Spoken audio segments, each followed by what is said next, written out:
엄마의 요강. 홍명진. 엄마를 위해 내가 맨 먼저 마련한 것은 13,000원짜리 스테인리스 요강이다. 젊은 사람이 악착같이 깎으려고만 드네.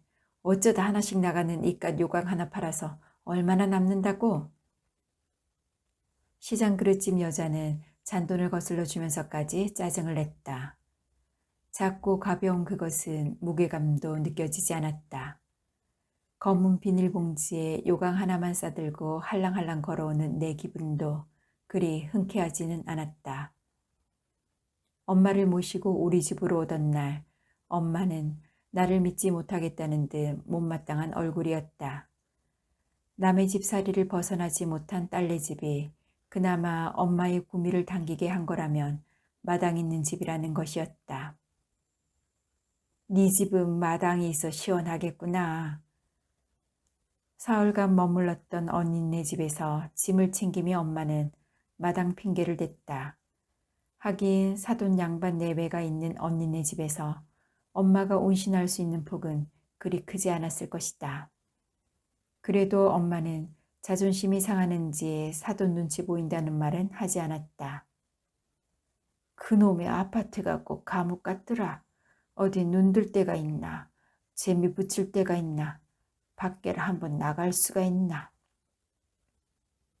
엄마의 깔깔한 성정에 그런 이유는 수백 가지를 대고도 남았다. 사실 엄마보다 사돈 어른들 눈치가 보이는 건 내 쪽이었다. 세 식구가 사는데 방이 2개면 어떻고 하나면 어떻고 그건 핑곗거리가 될 수 없었다. 나는 엄마를 모셔오면서 화장실이 밖에 있다는 걸 말하지 않았다. 그랬더라면 엄마는 정밀검사를 받기 위해 일주일 후에나 잡힌 입원 날까지 시골집에 가 있겠다고 고집을 부렸을 것이다. 엄마가 우리 집으로 오던 날 잎이 무성한 등나무에 치렁치렁한 보라색 꽃이 활짝 폈다. 야, 무슨 꽃내가 진동을 한다. 우리 집 마당에 처음 발을 들여놓는 엄마는 코를 벌렁거리며 말했다. 나도 실로 사심 없는 마음으로 진한 등꽃 향을 들이마셨다. 램프에 피워놓은 오일향처럼 진한 꽃향기에 속이 다 메스꺼를 지경이었다. 엄마를 부축해 집 안으로 들어서며 나는 등꽃에서 눈을 떼지 못했다. 저 꽃들 역시 며칠 후면 내 손으로 쓸어내야 할 골칫거리에 불과한 건가 싶은 생각에 헛웃음까지 나왔다. 시장에서 옷가게를 하는 주인 여자는 하루 24시간이 바쁜 여자였다. 가게 문을 열기 전에 헬스에 수영까지 자기 몸 하나는 알뜰히 챙기면서도 바쁘다는 핑계로 빗자루 한번 든 적 없었다. 집을 얻으러 왔을 때 주인 여자가 붙인 조건도 딱 하나였다.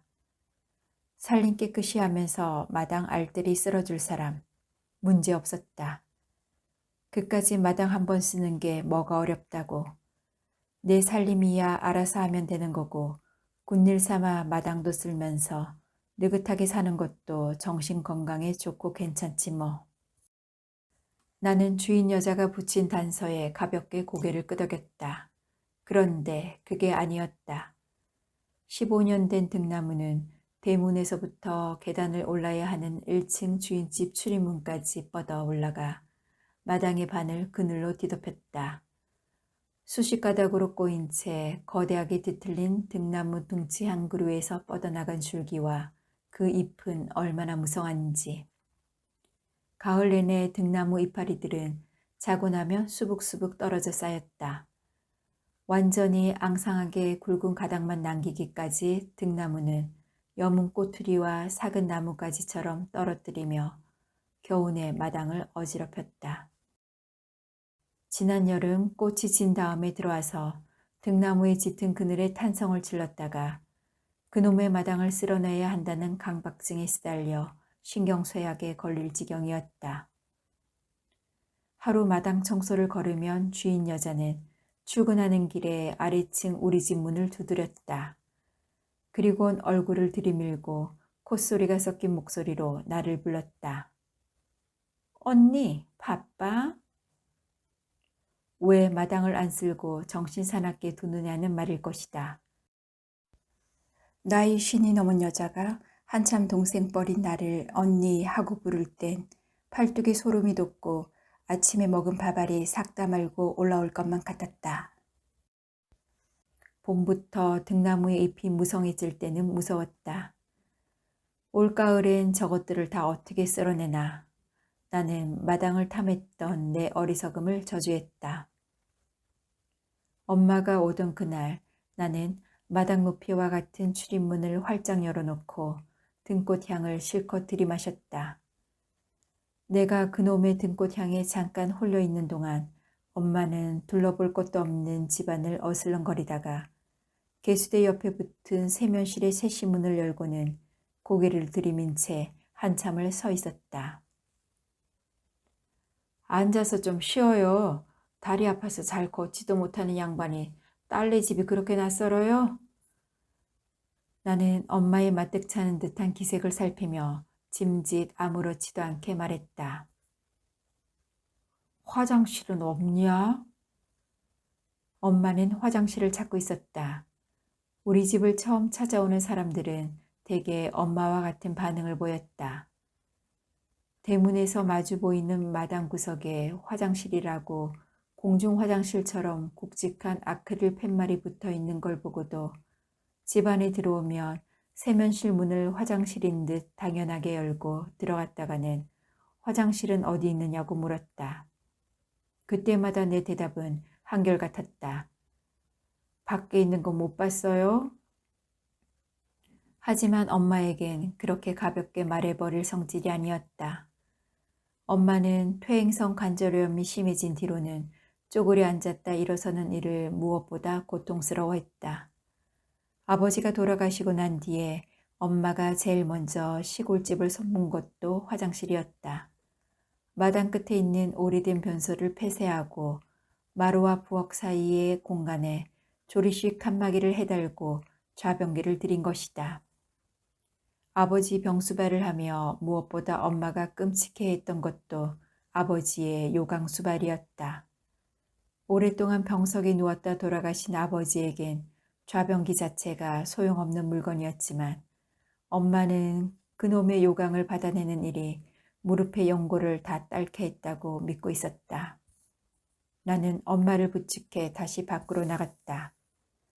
마당 구석에 있는 화장실로 가서 엄마의 겨드랑이에 손을 끼워놓고 오줌을 누게 도왔다. 엄마는 다리를 젓고 펼 때마다 느껴지는 고통보다는 수치심 때문인지 얼굴이 붉게 달아올랐고 볼일을 보고 난 뒤에는 바지의 허리춤도 추스르지 않은 채 말했다. 지 꼬라지 하고는 원 사람 살 때 못 된다. 요강이라면 질색을 할 줄 알았던 엄마는 내가 요강을 사온 그날부터 요강을 거의 끼다시피 하고 살았다. 밥을 먹다가도 요강을 끌어다 놓고 밥상머리에서 질질 오줌을 쌌다. 딸애는 밥을 먹다 말고 인상을 찡그렸다. 밥이나 먹어. 넌 오줌 안 누고 사니? 나는 엄마가 듣는 데서 인상을 쓰고 있는 딸에게 타박했다. 할머니 오줌 누는 소리는 정말 밥맛 없단 말이야. 딸애도 지지 않고 대들었다. 하지만 엄마는 손녀의 말 따위는 상관하지 않았다. 아니, 어쩌면 못 듣는 척했는지도 몰랐다. 한밤에 아무 때나 일어나 요강을 타고 앉아 찔찔찔 끊어졌다 이어지고 방울방울 똑똑 떨어지는 엄마의 오줌 누는 소리는 예민하게 신경이 곤두서 있는 나를 자극하기에 충분했다. 낮엔 그렇다 치고 밤엔 기저귀를 차면 좋으련만 엄마는 기저귀만은 한사코 차지 않으려고 했다. 내가 중환자냐? 기저귀를 차고 있게. 엄마는 기저귀란 말에 펄쩍 뛰었다. 오줌 때문에 일어난 엄마는 잠을 설치며 새벽에도 발 뒤꿈치를 질질 끌면서 집안을 돌아다녔다. 좁은 방 안의 사방벽을 짚어가며 거실로 나온 엄마가 나와 남편의 머리맡에 어두운 그림자를 두루오고 멍하니 서 있을 때도 있었다. 팬티바람으로 잠을 자버릇하는 남편은 장모가 온 뒤로는 반바지를 껴입고 불편하게 몸을 말고 잤고 나 역시 안방을 엄마에게 내준 뒤로는 잠자리가 떠서 편치 않았다. 설핏 들었던 잠에서 답답한 기미에 눈을 뜨고는 화들짝 놀란 게 한두 번이 아니었다. 엄마의 기척에 놀랍게 나는 돌덩이같이 무거워진 머리를 흔들며 엄마에게 짜증을 부렸다. 밤엔 기저귀 차고 주무시면 좀 좋아요. 왜 그렇게 고집을 피워요 그래? 마당 타령을 하던 엄마는 정작 마당을 멍하니 바라보기만 할 뿐 집안에서만 꼼지락거렸다. 산책이라도 나가자고 하면 다리가 아파서 성가시다며 그것도 마다했다. 물리치료를 받으러 병원에 가자고 해도 치료받을 때 그때뿐이라고 돈 없애가면서 병원은 무슨 병원이냐고 하더니 더는 못 견디겠던지 어느 날 느닷없이 병원에 가야겠다고 옷을 찾았다. 저번에 벗어둔 보라색 윗돌이 어딨냐? 무슨 보라색 윗돌이요? 엄마가 입고 나갈 옷을 찾다 말고 내가 물었다. 그 왜 너 집에 올 때 입었던 알록달록한 셔츠 말이다.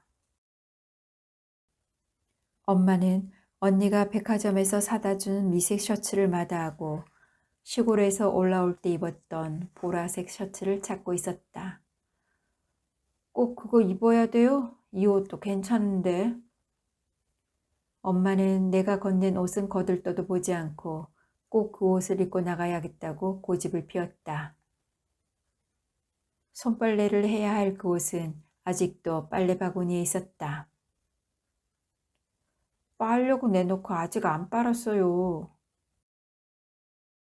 바깥에 나가 일하는 사람도 아니면서 집구석에서 살림하늘 지대로 하는 게 없어. 내 말이 끝나기 무섭게 엄마의 입이 실룩거렸다. 가스레인지에 반찬 국물이 눌러붙었는데 닦지도 않고 어디서 나오는지 개미가 줄줄 기어 나오는데도 처방할 생각도 안 하고 대체 살림을 어떻게 살기에 집구석에 개미가 끓게 하느냐고 엄마의 잔소리는 난데없는 곳으로 튀었다. 엄마의 눈에 못마땅한 게 그런 사소한 것들이 아니라는 걸 알면서도 잔소리마다 속이 뒤집혔다. 동네 외과 의원은 10,000원이었다. 점심시간이 지난 지 얼마 되지 않아 진료실 앞에 대기 의자엔 앉을 자리가 없었다. 엄마가 절름거리며 의자 쪽으로 다가가자 한 손으로 턱을 괜 채 졸고 있던 청년이 엉거주춤 일어서며 자리를 피해 주었다. 엄마는 고맙다는 말도 없이 덥석 그 자리를 차고 앉았다.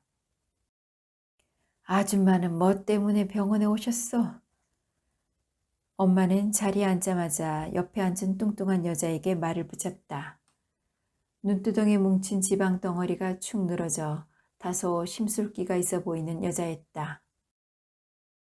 아, 예, 어머니가 물리치료 받으러 들어가셨어요. 보기와는 달리 말투가 나긋나긋했다. 시어머니 모시고 오셨구만. 엄마가 여자의 말꼬리를 붙잡고 물었다. 아니에요, 친정어머니예요. 여자가 웃으며 대꾸했다. 그러셔.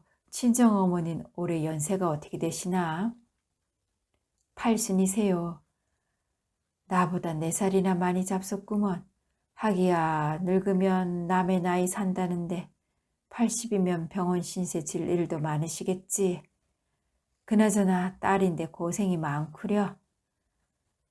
엄마의 말에 여자가 희미하게 웃었다. 제가 내 둘째 딸인데 나도 딸한테 신세 지면서 이러구러 병원 다닌다오. 엄마가 턱짓으로 나를 가리키자 여자가 나를 쳐다보며 고개를 끄덕였다. 나는 여자를 향해 고개를 숙여 인사하는 신용을 했다. 난 다리가 아파서 꼭 톱으로 썰어내는 것 같아. 이놈의 다리 때문에 고생하는 거야 뭐. 늙어 그렇고 콩밭에 혹이 생겼다고 시골 병원에서 큰 데로 가보라니 큰딸이 나를 싣고 왔다오. 큰딸네 집에서 대학병원에 며칠 댕겼는데 정밀 검사인가 뭔가를 하려면 입원을 해야 한다는데 워낙 사람이 많아서 한 일주일을 기다릴라네. 그래, 여기 둘째 딸내로 온 지가 한 사날 되었어요. 엄마의 목소리가 커서 복도에 있는 사람들이 엄마를 흘끔흘끔 쳐다보았다. 이제 다 늙어서 갈 때 됐는데 사는데 미련 없고 이놈의 다리나 좀 안 아팠으면 좋겠어. 엄마가 앓는 소리를 했다. 아이고 할머니 그런 말씀 마세요. 사시는 데까지 사셔야죠. 여자가 사근사근 말했다. 세상에 남 모르는 여자와 이 무슨 일이람. 하지만 얼굴에 내 속내가 비칠까봐 나는 애써 웃는 얼굴로 엄마에게 조용히 하라는 눈치를 주었다. 따님이 할머님이랑 많이 닮았네요. 여자가 인사치레로 말했다. 날 닮아 보이유? 딸 셋 중에 둘째 제가 그중 날 제일 많이 닮았다오. 큰딸에 걘 지 아버지를 많이 닮았고 셋째 딸 걔는 누굴 닮았는지 어디 한 군데 미운 구석 없이 곱상한데 지금 중국에 나가 있다오. 거기 어디 대학에서 선생질을 한다는데 들어도 금방 잊어버려서 원. 엄마의 말에 여자가 고개를 끄덕였다. 할머니는 자녀분들을 잘 키우셨나 봐요. 대학에서 애들을 가르치며 교수네요. 젊은 나이에 성공했군요. 여자의 눈빛이 훨씬 순하고 부드러워졌다. 막내인 여동생은 작년에 박사과정을 마치고 교환 강사로 중국에 나가 한국어를 가르치고 있었다. 엄마는 교수라는 말에 한껏 기분이 고양된 것 같았다. 엄마가 교수와 강사의 천지 차이를 모른다고 쳐도 남한테 자식 자랑할 땐 막내 얘기를 빼놓지 않았다. 그럼 그만큼 공부했으면 성공했다고 안 할 수도 없지요. 원체 시집갈 생각도 안 하고 공부만 좋아하는 애니까 교수도 좋지만 시집갈 생각을 해야지 원. 그애 늙은 애미 생각은 도통 안 한다니까. 엄마는 갑자기 막내 생각이 나는지 눈가가 촉촉하게 붉어졌다. 근데 할머님은 아들 며느리는 없으신가 봐요. 여자가 엄마의 얼굴을 쳐다보며 물었다. 그 말은 엄마에겐 쥐약이나 마찬가지였다. 엄마는 심술이라도 난 듯 표정이 돌변하더니 그만 입을 다물어 버렸다. 엄마가 항구하고 절대로 입을 열지 않는 얘기가 바로 아들 얘기였다. 군복무를 마치고 복학한 오빠가 대학 졸업을 한 학기 남겨두고 있던 때였다. 어느 날 학교에서 돌아와 보니 엄마가 보이지 않았다. 도둑이 든 것처럼 안방 장롱도 문이 활짝 열려 있고 방바닥엔 옷가지들이 널려 있었다. 그날 엄마는 대구에서 온 전화를 받고 그 길로 나갔다가 사흘 만에 돌아와 자리 보전하고 누웠다. 새벽 안개가 자욱한 공원의 버드나무 가지에 흰 와이셔츠에 빨간 넥타이에 검은 양복 차림으로 오빠는 목을 매달았다고 했다. 관을 운구하던 친구들이 못난 놈이라며 울더라고. 불구덩이 속으로 관이 들어갈 때 그림자처럼 따라온 처녀가 풀썩 엎어지는데 억장이 무너져 그 꼴을 참아 볼 수가 없더라고 했다. 아버지는 수십 리 먼 길을 발톱이 빠지도록 걸어 집으로 돌아왔다. 내가 본 것은 낡은 구두 앞코를 뚫고 나온 엄지발가락에 발톱이 빠져 핏물과 멍으로 얼룩져 있던 아버지의 발뿐이었다. 세상에 모질고도 독한 놈. 여자 하나 때문에 지 생목숨을 버릴 만큼 독하고 모진 놈을 내 속으로 낳았다니. 하늘이 무너진 듯 울다가 말문을 닫아버렸던 엄마는 어느 날 헛것처럼 벌떡 일어나더니 며칠 동안 자물쇠를 채워놓았던 전방문을 열고 총채로 탁탁탁 먼지를 털어내기 시작했다. 엄마는 갈수록 독해지고 눈에 보이는 게 없었다. 오빠가 죽은 뒤부터 남은 세 딸은 찬밥 신세였다. 엄마에겐 우리에게 줄 영양가 있는 사랑이 남아있지 않았다. 우리는 모두 엄마의 인생의 헛것이었거나 그저 덤으로 얹어진 것에 불과했다. 나는 간혹 오빠의 그 여자를 상상해보곤 했다. 부모에게 강제로 끌려가 뱃속의 아이를 지우고 집안에 감금된 여자. 오빠의 죽음을 알고 머리를 산발한 채 집을 뛰쳐나온 여자. 생을 온전히 산다 해도 어느 순간 때때로 발작을 일으키며 자기 삶에 들여진 죽음의 그림자에 진저리를 치는 여자. 바탕이 변형된 수십 가지의 시나리오가 내 머릿속을 채우며 나의 사춘기를 장악했다. 나중엔 어느 것이 들은 얘기인지 어느 것이 내가 꾸미거나 보탠 얘기인지 나 자신도 알 수 없을 지경이었다. 세월이 흐른 뒤에도 간혹 오빠의 그 여자가 떠올랐다. 이 세상에 흔적조차 없어진 오빠의 몸을 알고 있는 여자가 아직도 살아 나와 같은 하늘 아래서 다시 사랑을 하고 자식을 낳고 우리처럼 나이를 먹어가고 있다는 생각을 하면 왠지 쓸쓸해졌다. 세상이 한번 무너지고 난 뒤 못 말릴 정도로 이악스럽게 변해버린 엄마를 볼 때면 오빠의 그 여자 역시 어디에선가 멀쩡히 잘 살겠구나 싶었다. 병원에서 택시를 타고 집으로 돌아오는 잠깐 사이 엄마는 잠에 빠져버렸다. 물리치료를 받고 난 후라 노곤했던지 10개 코까지 골았다. 기가 펄펄 살았다면 택시기사를 붙잡고도 집으로 가는 10분 남짓 되는 짧은 시간 안에 병원 대기실에서처럼 시시콜콜 엄마의 얘기를 풀어놓았을 것이다. 나이가 들면 입만 멀쩡하다더니 엄마는 갈수록 더한 것 같았다. 나는 그런 엄마가 감당이 되지 않았다. 그러니 말없고 점잖으신 시부모님을 모시고 사는 언니는 엄마와 한 집에 있으면서 얼마나 속을 태우며 눈치를 보았을까. 엄마가 우리 집으로 옮겨온 뒤 언니는 내게 전화를 걸어 조심스럽게 말했다. 엄마한테 얘기 잘해서 어떻게 좀 해봐. 나도 사정이 그렇고 엄마하고 같이 살 사람은 아무래도 너밖엔 없잖니. 엄만 혼자 시골집에서 사시겠다고 고집을 피우지만 그건 엄마 생각일 뿐이지. 큰 수술이라도 하고 나면 그땐 정말 혼자 못 계셔. 나는 언니의 말에 아무런 대꾸도 하지 않았다. 엄마한테 돈 있어. 네 형편에 덕이 되면 됐지. 엄마가 아무려면 모른 척 하시겠니? 그런 생각을 안 한 것도 아니었다. 어차피 엄마를 누군가 모셔야 한다면 현실적으로 엄마는 내 차지일 것이 분명했다. 그렇지만 어림도 없었다.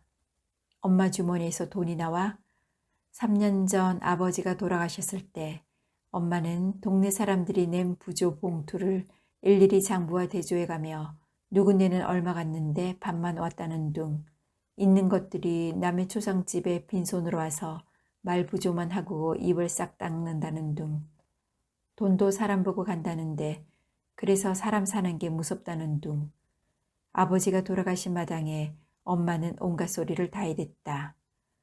하긴 엄마가 그 정도로 악착을 떨고 살았으니 콧구멍만한 전빵 하나 가지고 술로 반평생을 산 아버지 뒷수발에 밭대기라도 사면서 빚 없이 그만큼 살았을 것이다.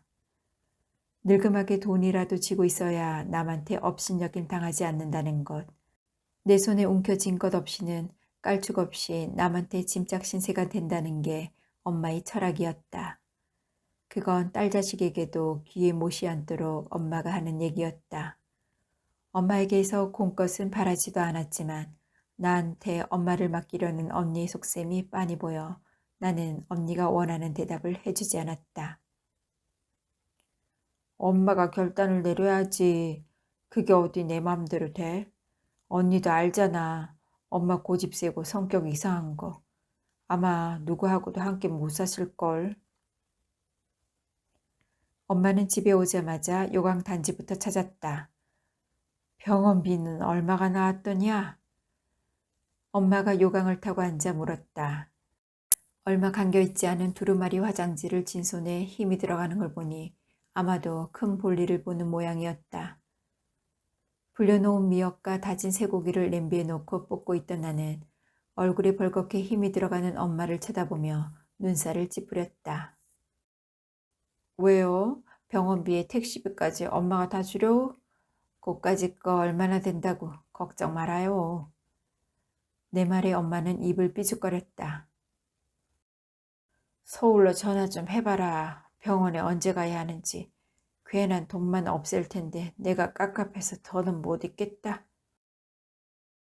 엄마가 마지막으로 끙 된 힘을 주며 말했다. 몇 번을 말해야 알아요. 예약해둔 날짜는 우리 마음대로 어떻게 할 수 없는 거라니까. 지금 언니도 저녁하느라 바쁠 텐데 전화는 자꾸 해서 뭐 해요.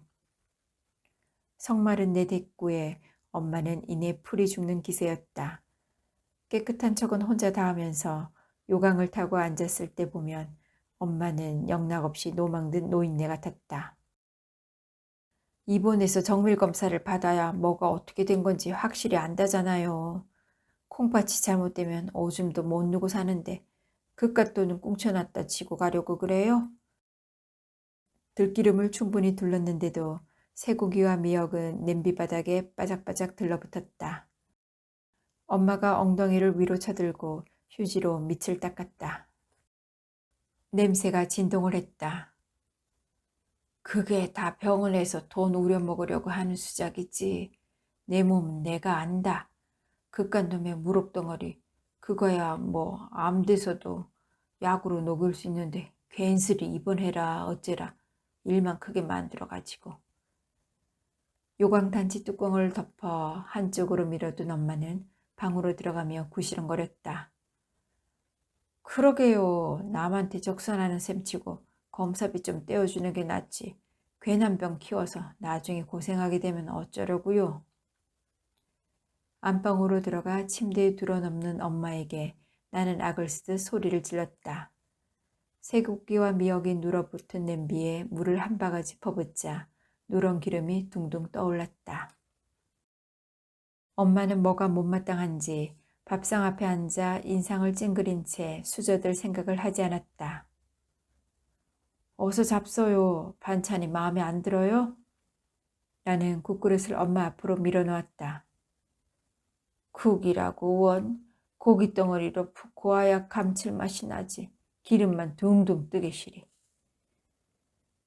엄마는 숟가락으로 미역국을 휘저으며 중얼거렸다.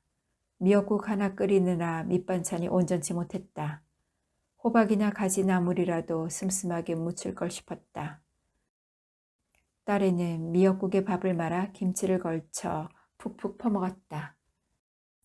김치를 한 가닥 가져가 싶던 엄마는 기어이 김치 국물에 사레가 걸렸는지 심하게 킥킥거렸고 김치 조각이 걸린 틀니를 와그락거리며 뱉어놓았다. 딸애가 먹던 밥 숟갈을 놓았다. 엄마, 나 정말 할머니랑 밥 못 먹겠어. 여전히 엄마는 손녀의 그런 반응에 무신경이었다. 걸핏하며 내 살림 솜씨가 추접스럽다고 타박하면서 정작 엄마는 비상해하는 손녀의 말은 안중에도 없었다. 기침이 가라앉자 엄마는 숟가락을 거꾸로 쥐고 손잡이 끝으로 들깻잎을 들쳤다. 젓가락도 있는데 꼭 김치 쪼가를 제대로 씹을 수 있나. 젓갈은 비리고 집어 먹을 게 있어야지.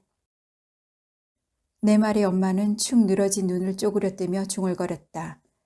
틀니 때문이기도 했지만 전부터 짜거나 맵거나 비린 걸 질색할 만큼 엄마는 입이 짧았다. 서서방은 오늘도 늦냐? 대접에 떠다 놓은 맑은 물에 틀니를 헹궈 다시 끼며 엄마가 물었다. 대답은 않고 나는 미역국에 밥 한 공기를 쏟아부었다. 엄마가 온 뒤로 남편은 거의 매일 늦게 들어왔다. 기껏 해야 아침에 다녀오겠습니다 하고 나가면 그걸로 끝이니 원. 사람 주변머리 하고는. 일부러 엄마를 피하기 위해 늦게 들어올 사람이 아니라는 걸 알면서도 엄마는 섭섭한 소리를 했다. 요새 뭐 새로 일 버려놓은 게 있어서 바빠서 그렇지. 서서방이 언제 엄마한테 못한 거 있어요? 나는 쏘듯이 대꾸했다. 그렇다고 잘한 건 뭐 있냐? 어른이 집에 와 있는데 그럼 그 정도 마음도 안 써주는 게 잘하는 짓이냐? 밥을 뜯어 말고 엄마가 목소리를 높였다. 그게 그렇게 섭섭했어요? 서서방이 아무리 잘해도 엄마 눈엔 차지 않으니까 뭐든 다 그렇게 보이는 거지. 서서방만큼 엄마 생각하는 사람도 없어요. 내 목소리도 같이 올라갔다. 국으로 가만히 밥이나 먹을 걸 괜히 말꼬리를 잡은 게 잘못이었다. 엄마는 벌렁벌렁한 눈으로 나를 쳐다보더니 뜨던 밥숟갈을 놓았다. 세상에 원, 말 한 번 이상하게 한다. 눈에 차게 해야 차는 거지. 아닌 걸 내가 괜스레 그러냐. 서서방한테 내가 사탕 쪼가리 하나 바란 적 있더냐. 그런 건 바라지도 않지만 지식구 새낀 챙겨야지. 아, 그놈의 잘 다니던 직장은 왜 때려치워서는. 나는 숟갈질을 멈추고 엄마를 빤히 쳐다보았다. 다 그만둘만 하니까 그만뒀죠. 아무것도 모르면서 지난 얘기는 왜 해요? 서서방이 엄마한테 손 벌린 적 있어요? 약이 오른 내 말끝에 가시가 박혀 있었다. 남편이 15년이나 근속한 회사에서 정리해고를 당하고 퇴직금으로 사업을 시작한다 했을 때 아슬아슬했다. 하지만 다른 직장을 구하기가 그보다 더 쉽지 않았다. 집을 담보로 융자까지 얻고도 돈이 모자라 사채라도 빌려야 했을 때 엄마에게 돈을 부탁해 볼까 생각했었다. 그때 사업을 한다고 운을 떼기도 전에 엄마는 벌써 알아채고 말문을 막았었다. 비더도 하는 사업 그거 오래 못 간다. 나한테는 돈도 없고 사위 뒤봐줄 능력도 없다. 엄마 말이 맞았다. 비더도 하는 사업 자금 융통이 불안정했던 남편의 수입 가구 유통업은 1년을 못 가고 흔들리기 시작했다. 엎친 데 덮친 격으로 매장을 보유하고 있던 백화점이 부도 처리가 되면서 남편은 그야말로 다시 회생할 수 없는 신용불량자가 되고 말았다.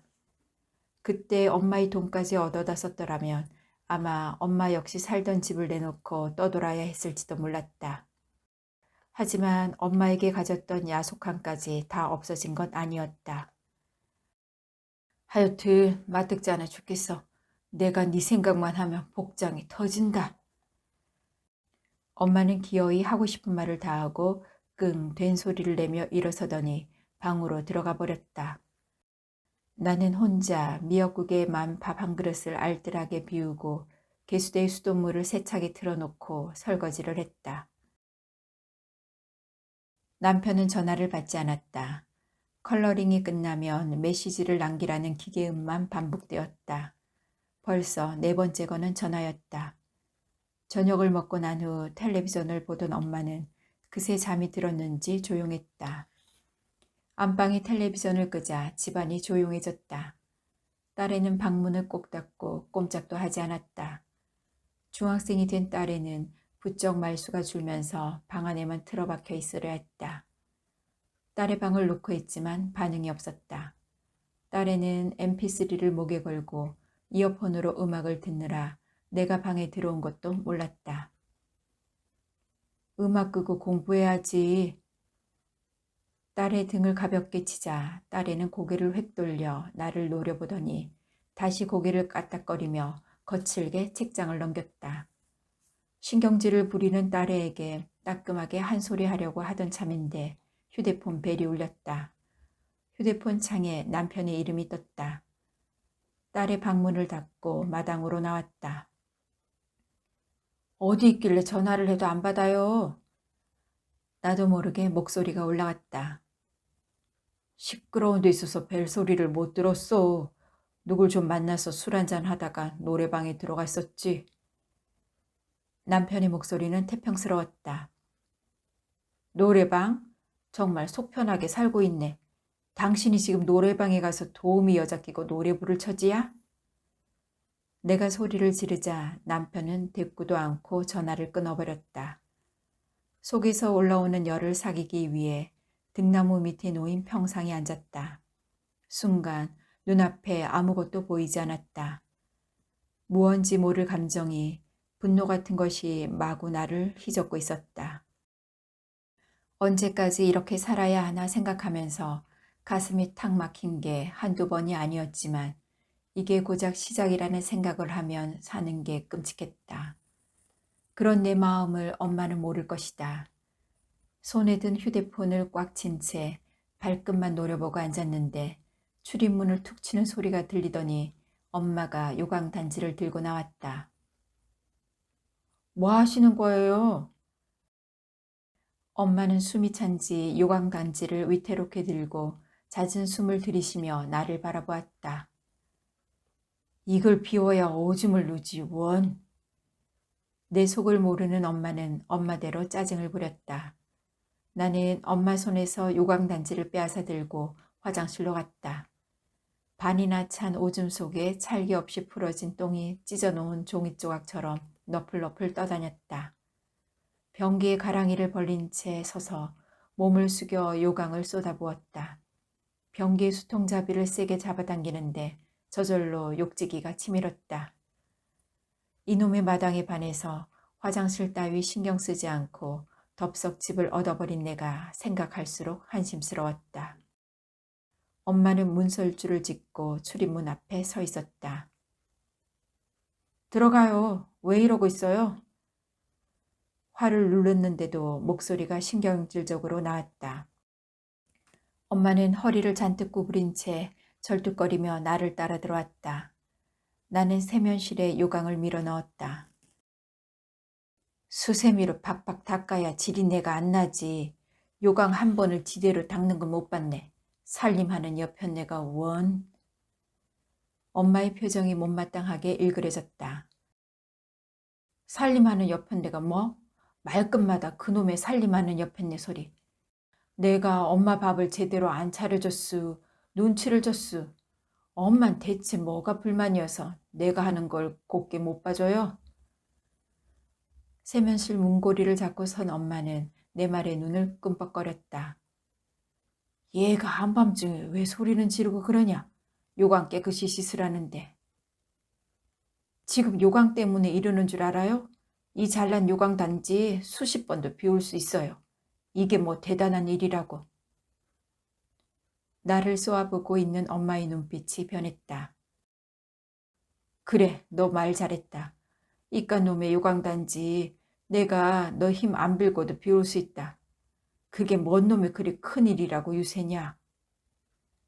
엄마는 늙은 고양이처럼 허리를 쭉 펴며 부르르 진저리를 쳤다. 내가 언제 엄마한테 유세를 부렸다고 그래요? 내 목소리가 떨려 나왔다. 차라리 양로원에 가는 게 낫지. 내가 뭐 얻어먹을 거 있다고 너한테 와서 이 고생이냐. 요강이나 다오. 엄마는 세면실 바닥에 내려온 요강을 바닥이 끓기는 소리가 나게 끌어당겼다. 그래요. 가고 싶으면 양로원 가세요. 요샌 시설이 좋아서 살만 하답디다. 돈만 척척 내며 물리치료사도 있고 영양사도 있는 양로원에서 속 편하게 산답디다. 엄마 돈 있잖우. 집도 있고 밭도 있고 엄마 재산 탐하는 아들 자식이 있는 것도 아니고 딸들은 다 허수아비들이라며. 언니나 나나 고등학교 졸업하고 엄마 떠나온 지가 언젠데. 결혼할 때도 직장 생활에서 모은 돈으로 대충 했고 언제 우리가 돈 가져다 쓴 적 있어요? 수림이는 왜 그 나이까지 시집도 안 가고 공부하는데? 걔도 저 혼자 벌어서 공부하느라 이리저리 보따리 싸들고 돌아다니는 거 아니오. 나도 엄마 비 맞추는 거 쉽잖아요. 그러니 가고 싶으면 양로원이든 집이든 엄마 맘대로 가세요. 엄마는 세면실 문설주를 짚은 채 입을 벙하니 벌리고 눈만 끔뻑거렸다. 귀가 먼 것처럼 대체 저 애가 나한테 왜 저러나 어이없어 하는 표정이었다. 세면실 문턱을 넘어온 엄마는 요강단지를 끌어당겼다. 나는 누렇게 오줌 버케가 남아있는 요강단지를 거칠게 한쪽으로 치웠다. 이쪽으로 오세요. 요강단지 더럽다면서요. 말은 독하게 하면서도 손을 뻗어 엄마를 부축했다. 수치구멍 가까이 가서 엄마의 겨드랑이에 팔을 끼워 넣었다. 오래 참았던지 엄마는 한참 동안 오줌을 누웠다. 엄마는 무엇 때문인지 심하게 떨고 있었다. 내가 너무 퍼부었나 싶어 후회가 되었다. 내 팔목에 의지한 채 쪼그려 앉은 엄마의 다리가 후들거리는 게 느껴지더니 엄마는 그만 몸의 중심을 잃고 오줌이 흥건하게 고여있는 세면실 바닥에 주저앉아 버렸다. 알몸의 엄마는 플라스틱 의자에 엉덩이를 걸치고 두 다리를 쭉 뻗치고 앉았다. 아래로 내려오면서 뒤틀린 등뼈는 비정상일 만큼 심하게 굽어 있었다. 염색물이 빠져 희끗희끗한 머리칼 밑에 장 칼집을 수없이 그어놓은 듯한 접힌 목살, 배꼽까지 처진 젖가슴과 울퉁불퉁하게 늘어진 백가죽, 상대적으로 앙상한 다리와 팔, 엄마는 꼭 털을 뽑아 넣은 늙은 거위 같았다. 오리 굵은 타월에 비누칠을 내서 등을 문지르고 샤워기로 물을 뿌릴 때 엄마는 또 찔끔찔끔 오줌을 쌌다. 내가 샤워기를 밑으로 갖다 대자 엄마는 손바닥으로 밑을 문질러 씻었다. 누렇게 탈색된 거웃은 수세미처럼 엉겨붙어 있었다. 붉어진 불두덩 안으로 푹 파인 구멍.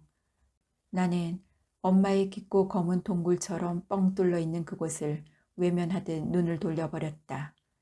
가슴이 찡하게 아려왔다. 너희 오빠 죽었을 때 그거 내 가슴에 묻고 내가 무슨 생각을 한 줄 아니? 세상에 믿을 게 아무것도 없다 싶더라. 자식이고 남편이고 다 귀찮고 기댈 데도 없이 캄캄한데 내가 무슨 힘으로 살았겠니? 틀니를 뺀 엄마는 찰떡을 오물거릴 때처럼 입술을 오물거리며 말했다. 니들이 뭐라고 해도 나는 니들 신세 안 진다. 내가 돈 움켜쥐고 있다고 누가 뭐래도 돈 한 푼 없어 봐라. 어디 가서 사람 행세나 할 수 있나. 이 나이면 송장이지. 오래 살 생각도 없다. 수술이고 뭐고 그런 것도 안 한다. 껍데기만 남은 이 몸뚱어리에 돈 쳐바르면 뭐 할 낀데. 나 죽고 나거들랑 집을 팔든 밭을 팔든 내삼아 상관 안 는다. 엄마의 굽은 등줄기에서 물기를 걷어내던 내 손길이 멈칫했다. 나는 그저 자식 새끼들한테 준 것도 없으니 나 혼자 아무 데서나 그저 조용히 처박혀 있다가 갈 때 되면 없었던 듯이 그래 갈란다. 물이 튄 앞섭에서 땀이 솟는데 내 등골로 서늘한 것이 지나가는 것 같았다. 엄마의 붉어진 꼬리뼈의 감촉이 옹이처럼 내 손끝에 짚혔다. 건조하고 메마른 몸이었다. 말끔히 씻긴 엄마를 내보내고 나는 옷을 홀라당 벗었다. 고개를 처박지 않으면 들여다 보이지 않는 내 속의 구멍, 불두덩을 덮고 있는 검은 거울과 아직 탄력을 잃지 않은 뱃살, 동그란 형태를 그런대로 유지하고 있는 젖가슴을 보며 습기에 젖어 뿌옇게 흐린 거울을 닦았다.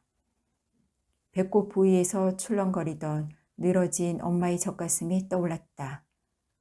수세미에 세제를 잔뜩 묻혀 스테인리스 요강이 들썩거릴 정도로 요란하게 씻어 엎어놓고 온몸에 천천히 비누칠을 하며 말끔하게 닦인 거울을 들여다보았다. 내 표정은 엄마가 입을 벌리고 멍청하게 나를 바라보고 있던 그 표정과 영락없이 닮아 있었다. 나는 입술을 삐죽거려가며 표정을 바꿔보았다. 따님이 할머니를 많이 닮았네요. 병원에서 만났던 여자의 말이 떠올랐다. 딸 셋 중에 둘째, 제가 나를 제일 많이 닮았다우. 엄마가 하던 말도 떠올랐다. 샤워기를 틀어 비눗기를 씻어내고 눈물이 고일 것 같은 눈을 꾹 감고 얼굴에도 물을 끼얹었다. 물을 뒤집어 쓰며 가랑이를 벌리고 수채구멍 앞에 앉아 오줌을 누웠다. 오줌과 샤워기의 물이 돌돌돌 소리를 내며 수채구멍을 타고 흘러갔다. 깊고 아득한 구멍 속에서 소용돌이가 일고 있었다. 잘 들으셨나요? 이 작품은 딸들을 억척스레 키우고 세월의 흐름을 이길 수 없는 노추의 몸으로 삶의 고통을 견디는 엄마의 이야기였습니다. 끝까지 함께하여 주셔서 감사합니다.